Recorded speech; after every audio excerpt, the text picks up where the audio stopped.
Bonjour. Dans une petite église romane, à la fin d'une messe dominicale, le célébrant nous a fait part d'un choix pastoral.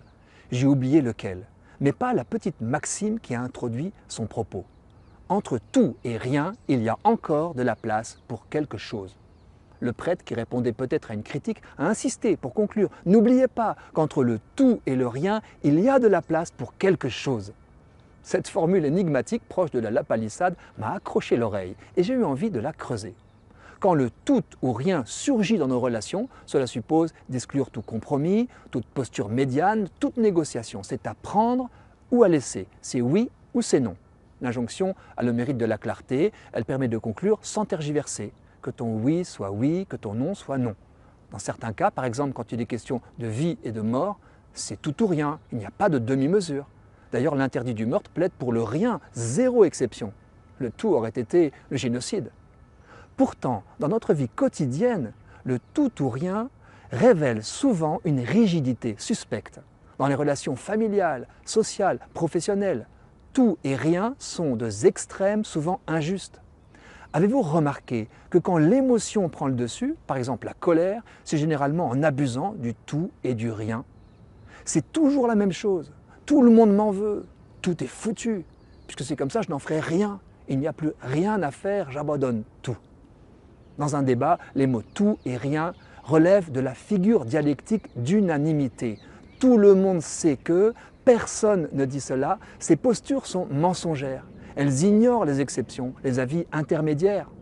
Quand on est vexé, surgit aussi très vite ce « tout ou rien ». Puisqu'on n'accepte pas ce que je veux, je me ferme, je me retire de tout, je démissionne, je refuse de négocier, de chercher un point d'entente. Ce quand on est aux extrêmes est en réalité une solution de facilité et, osons le dire, souvent une réaction d'orgueil.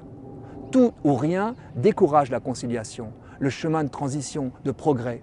Pourquoi ne pas consentir entre tout et rien au possible, comme un pont à bâtir ensemble, ce quelque chose qui prend sa place entre le tout et le rien, consent au réel et à la relation. Or, le réalisme est une forme d'humilité. Cela vaut même quand nous nous sentons coupables. Il est finalement aussi facile d'affirmer que tout est de notre faute que de prétendre que nous ne sommes en rien fautifs. Assumer sa juste part de responsabilité demande du courage. On est certes moins en sécurité au milieu du gué que campé sur sa rive, mais la justice se situe au point d'équilibre. C'est plus fin, plus subtil, plus exigeant, plus vivant, plus vrai. Alors action. Je propose de commencer par un travail de repérage. Identifions à la prochaine occasion le surgissement de cette tentation du tout ou rien. Et soyons créatifs pour viser la posture intermédiaire, le chemin qui réconcilie, offre à chacun de jouer son rôle, d'y trouver son compte sans que personne ne soit oublié. Renoncer au tout ou rien nous fera avancer sur la ligne de crête où se rejoignent amour et vérité. Avancer sur ce fil de la vie est un exercice d'équilibriste.